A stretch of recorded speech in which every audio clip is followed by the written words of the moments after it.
महबूब अलैहिस्सलाम ने सुना, आंख में आंसू आ गए, मदीना छोड़ दिया, जंगलों की तरफ निकल गए। 1 दिन 2 दिन 3 दिन गुजर गए, हुजूर का पता नहीं मिला। वो सहाबा जो एक लम्हा हुजूर के बगैर नहीं रह सकते थे, उन्होंने 3 दिन कैसे गुजारे होंगे ये सहाबा ही जानते। तड़प गए, बेकरार हो गए, हुजूर कहाँ है, कहाँ है, नहीं मिल रहे मुस्तफा कहीं। तो हजरत अबू हुरैरा बाहर निकल गए बस्ती के, एक चरवाहे से जाके सवाल कर लिया, मेरे महबूब देखे क्या? उसने कहा मैं तो नहीं जानता महबूब कौन है। कहा उनकी निशानी है कि जब वो चलते हैं तो खुदा की रहमतें नाजिल होती हैं, वो बोलते हैं तो कुरान की आयत बन जाती है, वो मुस्कुराते हैं तो रहमतों की बारिश होने लग जाती है। उसने कहा मैंने देखा तो नहीं ऐसा बंदा, लेकिन इतना पता है कि ये जो सामने गार नजर आ रही है ना, इस गार में कोई इस दर्द से रोता है कि मेरी बकरियां उसकी आवाज सुन के चरना छोड़ देती है। तवज्जो कीजिएगा, कौन कह रहा है? ये चरवाहा बता रहा था अबू हुरैरा से कि मैंने देखा है कि जो इस गार में बंदा रोता है कि उसकी आवाज सुन के मेरी बकरियां चरना छोड़ देती हैं। लेकिन बात यह है कि पूरी दिन ना उसी के साथ गम में डूबी रहती हैं, लेकिन न खाती हैं न पीती हैं। कमाल यह है जब शाम को जाती है तो दूध हर दिन से ज्यादा दिया करती हैं। समझ गए कोई हो ना हो मेरा महबूब ही होगा। हाँ, पता मिल गया हुजूर का, दौड़ के मदीना आ गए, आके ऐलान कर दिया लोगों हुजूर मिल गए हैं। अबू बकर ने दौड़ लगाई, उमर दौड़ के आ गए, उस्मान गनी, मौला अली सारे दौड़ के आ गए। हुजूर हालत सजदा में है, सरकार की बारगाह में आके सलामी पेश की है। सरकार ने अबू बकर उमर से मुलाकात की है। अब ये कहते हैं या रसूल अल्लाह आप लौट के क्यों नहीं चलते हैं? तब मेरे नबी ने कहा था अबू बकर आज मेरा और मेरी उम्मत का मामला आ गया है, मैं उस वक्त तक नहीं जाऊंगा जब तक उम्मत के मामले में हतमी फैसला नहीं आ जाता है। हजरत उमर ने इतना सुना है, रोने लग जाते हैं, सरकार आपके बगैर मस्जिद नबी का मिंबर सूना लगता है, आका लौट चलिए, आपके बगैर मदीने में अच्छा नहीं लगता है। सरकार लौट चले, बच्चे जवान सारे दीवाने हैं, सरकार सब आपको तलाश कर रहे हैं। मेरे सरकार सारों कतार रोते हैं, कहते क्या करूं, मेरी उम्मत का मामला आ गया है, उम्मत के मसले को ऐसे छोड़ के नहीं जा सकता हूं, मैं रब के फैसले का इंतजार कर रहा हूं। अल्लाह अकबर, ये बातें हो रही हैं। किसी ने कहा था कि सरकार को लेके जाना है, तो कोई जाकर के इनके जिगर के टुकड़े सैयदा तैयबा ताहिरा आबिदा साकिदा नकिया तकिया ज़किया राकिया साजिदा कारिया आलिमा फाजिला मुफ्तिया हजरत सैयदा खातून जन्नत फातिमा ज़हरा को बुला लाओ। अगर वो आ जाएंगी, ये वो के जिनकी मुस्तफ़ा ने भी नकी डाली है, चलो उनको जाके बुला लाए। हजरत सलमान फारसी की दौड़ लग गई है, आए के सैयदा कायनात के दरवाजे पे दस्तक दी है। अंदर से आवाज आई मंदक कलबा, दरवाजा किसने बजाया है? कहा सलमान फारसी है। कहा किस लिए आए हो? कहा आपके बाबा का पता चल गया है, लेकिन इस हाल में है कि रोते जा रहे हैं, आने के लिए राजी नहीं हो रहे हैं। खातूने जन्नत मेहरबानी कर दे, महबूब को चल के मना लाए। इतना नबी की शहजादी ने सुना है। कौन खातूने जन्नत? वो खातूने जन्नत जिसको कभी नंगे सर आसमान ने भी नहीं देखा है, चांद सूरज ने भी नहीं देखा है, वो खातूने जन्नत। अल्लाह अकबर, बेटी तो बेटी होती है, बाप का पता सुनते ही सैयदा कायनात में करार हो जाती है। शहजादों को हाथ पकड़ा है, मदीने की औरतों को साथ लिया है, औरतों के झुरमुट में हयाओं वाली चादर के नीचे मेरे नबी की शहजादी चली है। जब गार के दरवाजे पे मुस्तफा की बेटी पहुंची है, गार को खाली कर दिया गया। अंदर कौन कौन है? अली है, फातिमा है, हसनैन है, मुस्तफा है, ये इतने लोग अंदर है। अब सैयदा कायनात कहती है बाबा जी लौट चलिए, ऐसी कौन सी मुश्किल आ गई है? बाबा 3 दिन हो गए हैं, आप मदीने नहीं आए हैं। मेरे नबी ने कहा था फातिमा उम्मत में मुश्किल की घड़ी आ गई है, मैं उस वक्त तक नहीं जा सकता जब तक उम्मत के हक में रब कोई हतमी फैसला नहीं दे देता है। मुझे जिब्रील ने बताया कि मेरी उम्मत जहन्नम में जाएगी फातिमा, इनके लिए मैं पत्थर खाता रहा, इनके लिए मैंने कांटे बर्दाश्त किए हैं, इनके लिए मैं रोता रहा। ए फातिमा अगर ये जहन्नम में जाएंगे मैं कैसे गवारा करूंगा? सैयदा कायनात बेटी है मुस्तफा की, अर्ज करती है बाबा जी मैं वादा करती हूँ जब कयामत का दिन होगा, नफ्सी नफ्सी का आलम होगा, उम्मत के अमल तोले जाएंगे, अब्बा जी मैं जन्नत में पहले नहीं जाऊंगी, अपने हुसैन की शहादत का कुर्ता लेकर के आऊंगी और रब की बारगाह में पेश करूंगी। मेरे मालिक मेरे बेटे की शहादत के सदके में मेरे बाबा की उम्मत बख्श दे। आका करीम ने बेटी के चेहरे को देखा और फरमाया था फातिमा रब बड़ा बेनियाज है, ये भी तो हो सकता है उस कुर्बानी को रद्द कर दिया जाए। फिर कहती है बाबा फिर मैं हसन का ज़हरालूद कुर्ता पेश करूंगी। आका ने फिर ये कहा फातिमा ये भी तो हो सकता है वो कुर्बानी भी रद्द कर दी जाए। अल्लाह अकबर, सैयदा कायनात इतना कहती जा रही है, रोती जा रही है। जब इतना मेरे नबी ने कहा था फातिमा वो बड़ा बेनियाज है, अगर वो चाहेगा तभी कबूल करेगा, ना चाहे तो मुंह पे मार सकता है। अब सैयदा कायनात कायनात कहती है अब्बा जी क्या बात है, कहा बेटी तब तक नहीं जाना है जब तक उम्मत के हक में फैसला नहीं आ जाता। अब सैयदा कायनात कहती है अब्बा जी चलिए ठीक है आप भी सजदा करो, फातिमा भी सजदे में जा रही है, मैं भी उस वक्त तक सर नहीं उठाऊंगी जब तक कोई फैसला नहीं आ जाता। अभी सैयदा कायनात ने इतनी बात कही है, इतने में जिब्रील आ जाते हैं, महबूब दरवाजे पे बेटी आ गई है और बेटियां खाली नहीं लौटाई जाती है। ए मेरे मुस्तफा जो फातिमा कहती है वही कर लिया जाए। का फैसला क्या है कि रब ने फैसला सुना दिया है मुस्तफा दिल थोड़ा ना कर, जब कयामत का दिन होगा मुस्तफा उम्मत भी तेरी होगी, जन्नत भी तेरी होगी, तू कहता जाएगा मैं जन्नत देता जाऊंगा। दोनों हाथों को उठा ले, नारे तकबीर, जरा दोनों हाथों को उठा कर नारे रिसालत, मसलके आला हजरत फैज़ाने मखतूम अशरफ, फैज़ाने मखतूम अशरफ, नारे तकबीर, नारे रिसालत, नारे हैदरी, नारे हैदरी, या हुसैन, या हुसैन, या हुसैन, या हुसैन, या हुसैन, नारे तकबीर। तुम्हारे ही लिए था ये गुनहगारों सियाकारों, ये शब भर जागना और रात भर रोना मोहम्मद का। हुजूर रोते रहे हमारे लिए और ये उन्हीं आंसुओं का सदका है जो हम बचे हुए हैं, जो हम सलामत हैं। ये मेरे मुस्तफ़ा के अश्कों का सदका है जो हमारी जिंदगियां अभी बाकी हैं, वरना कब के पत्थर गिरा दिए जाते, कब की शक्लें बिगाड़ दी जाती, जमीन में धंसा दिए जाते। वो तो वादा रब ने ले लिया है, मा कान अल्लाहु लियुअज़्ज़िबहुम व अंता फ़ीहिम रसूला, महबूब हम उस वक्त तक अज़ाब नहीं देंगे जब तक आप इनके दरमियान में रहोगे। हुजूर आज भी उम्मत के दरमियान में रहते हैं, आज भी उम्मत के दरमियान में मुस्तफ़ा रहते हैं। मैं बेटियों से भी कहना चाहूँगा खुदा के वास्ते पर्दे का खास एहतमाम करो, पर्दे का खास एहतमाम करो।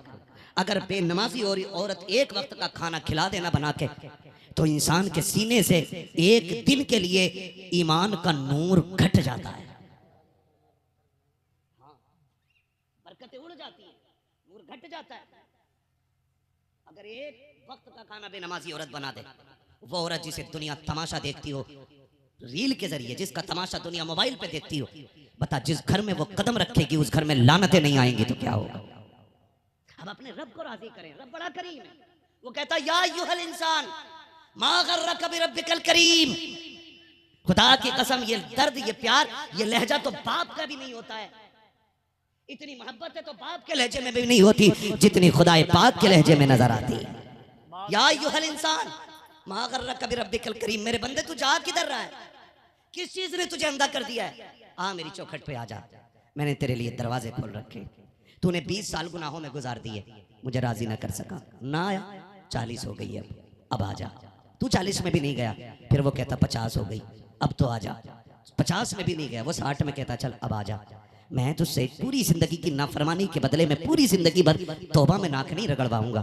तू रात को आ जब ना कोई तुझे देखे, ना किसी को तेरा पता हो, रात को तन्हाई में आ, मुसल्ला बिछा दे, तू रो के दिखा दे ना मैं तेरे गुनाह धो के दिखा दूंगा। रब तो इतना करीम है। हाँ आज भी आवाज आती, हम तो माइल बकरम है, कोई साइल ही नहीं, राह दिखलाएं किसे रह रवे मंजिल ही नहीं। आज की रात गुनाहों से तौबा की रात है। मालिक जब हम उठें तो हमें उठने से पहले बख्श देना, हमारे गुनाहों को इस महफिल से उठने से पहले माफ फरमा देना। मालिक तू करीम है, तुझे तेरे महबूब का वास्ता है, तुझे सैयदा कायनात की चादर तदहीर का वास्ता। मालिक हमारे उठने से पहले हमारे गुनाहों को बख्श दे, हमारी खताओं को माफ फरमा दे। मेरे परवरदिगार हमारे जुर्मों को बख्श दे। मौला करीम तू करीम है, बख्शने वाला है। तूने वादा किया है जो तेरी बारगाह में आएगा तू उसे छोड़ खाली नहीं भेजता है। मालिक बख्श देना आज की रात अपने करम से।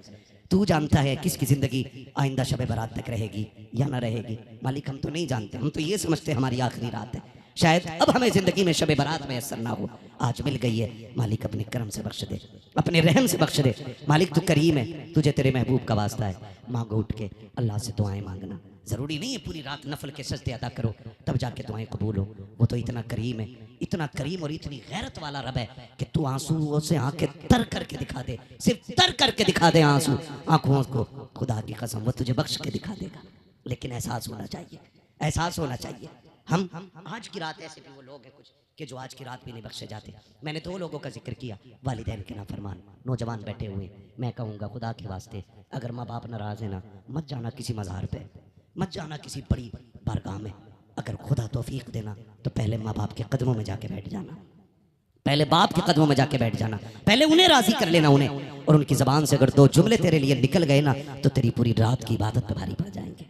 कोशिश कीजिएगा पहले उन्हें राजी किया जाए। माँ बाप को नाराज करके खुदा नहीं मिलता है, माँ बाप को नाराज करके खुदा नहीं मिलता है। कोशिश कीजिएगा जिनके माँ बाप नाराज है वो राजी कर ले, इसलिए कि अगर माँ बाप नाराज है तो अल्लाह भी तुम्हें माफी नहीं देने वाला है। आज की रात भी माफी नहीं मिलनी है। कोई सोच रहा होगा कि मौलाना तुझे क्या पता मेरा बाप कितना खतरनाक है। हाँ ऐसे नहीं सोचते कारी साहब, तुम्हें क्या पता मौलाना, तुम तो आए घंटा बोल के चले रहे, एक दिन हमारे घर में रह के देखो, हमारे अब्बा की बातें बर्दाश्त कर लोगे क्या? किसी के जहन में ये बात आ रही होगी। ऐसे ही 6 महीने से अब्बा से नाराज नहीं हूं, मेरा अब्बा बहुत खराब है इसलिए 6 महीने से नाराज हूं। मौलवी तुझे क्या पता? गारंटी देके कहता हूं, नहीं बोला ना बाप कभी तुझसे, या तू नहीं बोला जा 6 साल बीत गए, अभी वो सो रहा होगा बिस्तर पे, थका हुआ होगा, जाओ उसके तलवे दबाना शुरू कर देना, और जब उसकी आंख खुले ना वो पूछे कौन है, रो के कह देना अब्बा माफी दे दे, आज बहुत टूट के आया हूं। सुनाए अगर तू उठे तो खुदा नाराज रहता है, माफी दे दे। मैं जब तक नहीं उठूंगा जब तक तू माफी नहीं देगा। अल्लाह की इज्जत की कसम खा के कहता हूं, हमने बाप के दिल को जाना नहीं है, इतना कह के उसकी आंखों में झांक के देखना, खता तेरी होगी, गलती तेरी होगी, बदतमीजी तूने की होगी बाप के साथ, लहजा बिगाड़ के तूने बात की होगी, लेकिन जब रात के सन्नाटे में माफी तू मांगेगा, उसकी आंखें देखना, उसकी आंखों में आंसू होंगे और वो रो के कहेगा पगले उठ जा, तू तो आ जाया कि मैंने तुझे पहले ही माफ फरमा दिया। सुभान अल्लाह, सुभान अल्लाह, सुभान अल्लाह, सुभान अल्लाह। माँ बाप की औलाद से नफरत नहीं करते, सुभान अल्लाह। इस धोखे में न रहिए कि मेरा बाप माफ नहीं करेगा, सुभान मगर ख्याल रखिएगा माँ बहुत बाप को अच्छा राजी करने की कोशिश कीजिएगा। जिंदाबाद। इन्हें राजी कर लो यार, जिंदाबाद। इन्हें राजी कर लो। मैं सच्ची बताऊं, आज मैं सबसे बड़ी दौलत अपने घर से लेके निकला, आज मैं सबसे बड़ी दौलत, दुआएं तो मैं रोज लेता था कारी साहब, आज मैं घर से निकला, मैं अपने अम्मी अब्बू के पास गया, मुझे बहुत देर हो गई थी, मेरी नींद भी पूरी नहीं हुई, तकरीबन 500-550 किलोमीटर से चल के आया था आज मैं, तो वक्त नहीं मिल सका। आते टाइम में गया, मैं अपने वालिदैन के पास गया और उनके पास 2 मिनट बैठा, बात की, मैंने बताया ऐसे ऐसे जलसे में जा रहा हूँ। जानते हो आज मेरे वालिदैन ने आज क्या कहा? आज हाथ उठा के कहा, दोनों ने कहा था मालिक हम अपने बेटे से राजी हैं, तू भी हमारे बेटे से राजी हो जा। मेरी सारी रात की इबादत पे 2 जुमले भारी आ गए, आज मैं बड़ा फख्र से आया हूँ। अगर माँ बाप ये जुमले बोल देना, खुदा की कसम फिर जहन्नम ठंडी हो जाती है, जन्नत के दरवाजे खोल दिए जाते हैं। आज बस इतना कहलवा लेना अपने माँ बाप से, बस इतना कहलवा लेना, हमारे हक में हाथ उठा दो रब की बारगाह में। आज हमारे लिए वो तो बड़े खुशनसीब हैं जिन्हें शबे बारात भी मिली है और माँ बाप भी घर में है, वो सबसे बड़े खुशनसीब हैं। और कारी साहब, सैयद साहब के बिला आपके कदमों की खाक सर का ताज बना के पूरी जिम्मेदारी से बात कह रहा हूँ, खुशनसीब वो बेटा नहीं होता जो बाप को कब्रिस्तान छोड़ के आता है, मैं कहता हूँ खुशनसीब वो बेटा होता है जो बाप के कंधे पे कब्रिस्तान जाया करता है। आप कहेंगे कैसे? कैसे? फरमाया गया कि जिस मरने वाले बेटे के लिए हाथ उठा के माँ बाप दुआ कर देते हैं वो बेटा जन्नती हो जाया करता है। सुभान सुभान, बेटा जन्नती हो जाया करता है जिसके लिए माँ बाप हाथ उठा के दुआएं कर दे, और इसके बरअक्स अगर वो किसी को बददुआ दे दे तो फिर सारी इबादतों पे मार दी जाएगी। फरमाया गया मैदान क़यामत होगा, तराजू लगा होगा, अमल तोले जा रहे हैं। क़यामत का जो तराजू है ना, तराजू जो क़यामत का है वो असल है, और यहाँ का जो तराजू है, यहाँ के तराजू का सिस्टम उल्टा है। असल वो है, यहाँ के तराजू का सिस्टम उल्टा है, यहाँ भारी चीज नीचे आती है, वहां भारी चीज ऊपर जाएगी। ठीक है जी, मैदान क़यामत होगा, अमल तोले जा रहे होंगे, एक बंदा ऐसा होगा जिसके अमाल में कोई गुनाह ही नहीं होगा। सुन ले, अल्लाह करीब बात ज़हन में उतर जाए, कोई गुनाह ही नहीं होगा, अमल तोले जाएंगे, तराजू लग गई और नेकियों का पल्ला ऊपर, नेकियां ज्यादा है, गुनाह कम है। हुक्म होगा ठहरो, अभी एक हिसाब बाकी है, एक छोटी सी पर्ची ला के ना गुनाहों के पल्ले में रख दी जाएगी, और बस पल्ले में आना है गुनाहों के, अब गुनाह बढ़ जाएंगे, नेकियां घट जाएंगी, जबकि एक भी गुनाह नहीं था। हुक्म होगा जहन्नम में झोंक दो जाकर के, ये कहेगा मालिक पूरी जिंदगी फर्माबरदारी करता रहा, आज भी मैं तेरे नजर आए। कई लोग इसलिए जलसा उस रात में नहीं रखते हैं कि जी आज हम इबादत करेंगे, तो मैं उन्हें बता दूं कि ये जो महफिल सजी हुई है ये इतनी अजमतों और बरकतों वाली महफिल है। फरमाया गया कि अगर शबे बारात ना भी हो और शबे कद्र भी ना हो रमजान की मुबारक रातें भी ना हो, फिर भी किसी भी दिन किसी भी रात में अगर ये महफिल सजा ली जाती है तो जितने लोग इस महफिल में आते हैं रब के करम से सारे बख्श दिए जाते हैं। और ये अहले बस्ती की मेहनतों का नतीजा है कि हमारे वो नौजवान जो इधर उधर वक्त काट रहे होते रत जगह के नाम से, वो आज इस वक्त अल्लाह और उसके रसूल की जिक्र की महफिल में आके बैठ गए हैं। ये रब का बड़ा करम है कि उसने हमें इस रात गए मौसम में और इस सर्द भरी हवाओं के बीच में बिस्तर से उठा के इस जमीन पे बैठा रखा है। अंदाजा होता है कि रब अपने बंदे से कितना प्यार फरमाता है। उसी को बुलाया जाता है जिससे प्यार किया जाता है, जिससे मोहब्बत होती है, उसी को अपनी महफिल में बुलाया जाता है। अगर मैं अपने आंगन में अपने सहन में दावत का प्रोग्राम रखूं तो वही लोग आएंगे जिन्हें मैं बुलाऊंगा। तो यकीन जाने अगर मेरे आंगन में मेरी दावत पर मेरी मर्जी के बगैर कोई नहीं आ सकता तो आपको क्या लगता है हुजूर की महफिल में कोई उनकी मर्जी के बगैर आ सकता है? नहीं आ सकता ना। तो मैं मुबारकबाद पेश करता हूं तमाम अरकान कमेटी को कि आपने बड़ा एहसान किया है तमाम ये इलाके के मुसलमानों पर, ये खूबसूरत महफिल सजाई और हमें और आपको बैठकर अल्लाह और उसके रसूल की बातें करने का यहाँ मौका मिल गया है। परवरदिगार आलम की बारगाह में दुआ है मौला करीम हमें हक बोलने, हक सुनने और हक पे अमल करने की तौफीक अता फरमाए। सरकार आला हज़रत फरमाते हैं, सरवर कहूँ के मालिक व मौला कहूँ तुझे, बाग़े खलील का गुले ज़ेबा कहूँ तुझे, तेरे तो वस्फ़ ऐब तनाही से है बरी, हैरान हूँ मेरे शाह में क्या क्या कहूँ तुझे। कह लेगी सब कुछ उनके सना खां की खामोशी, चुप हो रहा है कह के मैं क्या क्या कहूँ तुझे, लेकिन रज़ा ने ख़त्म सुखन इस पे कर दिया, खालिक का बंदा खल्क का आका कहूँ तुझे। शुक्र परवरदिगार का, उसने हमें अपने महबूब की उम्मत में पैदा फरमाया है। अगर इस एहसान के बदले में हम पूरी जिंदगी सजदे में गुजार दें तो उनके उम्मती होने का हक फिर भी अदा नहीं कर सकते। जितना बड़ा करम अल्लाह ने हुजूर के उम्मत में पैदा फरमा के ये कर दिया है, अपने महबूब की उम्मत में बनाया मुझको, शुक्र किस तरह करूं मालिक व मौला तेरा। हम हुजूर की उम्मत में पैदा हो गए और ये इतना बड़ा करम हुआ कि हमारे सारे ऐबों पे पर्दे डाल दिए गए।